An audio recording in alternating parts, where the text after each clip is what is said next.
Le groupe à domicile, qui détient les marques Asae et Dom Alliance, a décidé de créer un fonds de dotation. Et on a une conviction profonde, c'est qu'aujourd'hui l'entreprise a une responsabilité et doit s'engager dans les défis sociétaux et dans l'intérêt général. Nous avons été très surpris de voir de quelle manière les gens avaient reçu cette opportunité de partir en vacances. On a aussi observé un regain d'enthousiasme dans l'attitude des gens, une manière positive d'aborder les choses, alors qu'auparavant, elles étaient beaucoup plus effacées, beaucoup plus tristes, ces personnes. Et là, on les a vues s'illuminer et sourire. Et ça, pour nous, ça a été vraiment quelque chose, un impact très fort.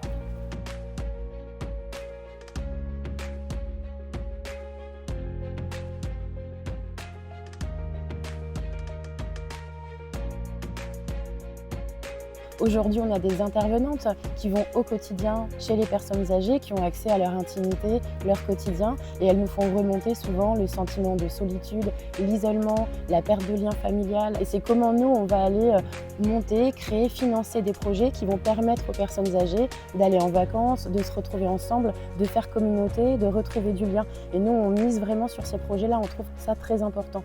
Et c'est tout naturellement qu'on a travaillé avec les Restos du Cœur. Enfin des vacances. Nous, les retraités, on n'a plus droit aux vacances, mais on est là quand même en vacances. Il y en a certaines qui ont des revenus faibles. On va les aider financièrement à partir en vacances et à permettre de se retrouver tous ensemble.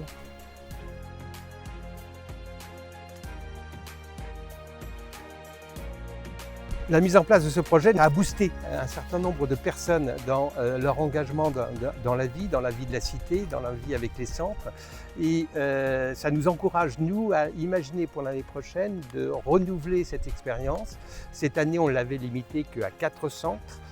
Et au regard de l'enthousiasme que ça a pris auprès des personnes accueillies, mais aussi auprès des bénévoles qui accompagnent, on envisage de l'étendre aux 26 centres restos de Charente-Maritime, avec toujours en tête, et je crois que c'est important de le repréciser, que notre objectif, c'est de remettre les gens dans une dynamique sociale et de réseau.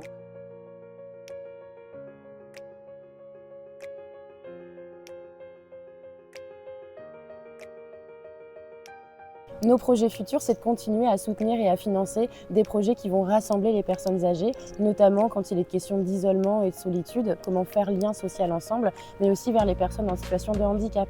Les aidants, c'est aujourd'hui un grand enjeu dans la société, c'est comment on peut accompagner les aidants. Donc tous les projets qui sont destinés aux personnes âgées ou aux personnes en situation de handicap et les grandes innovations que font aujourd'hui les associations, on est prêt à les soutenir.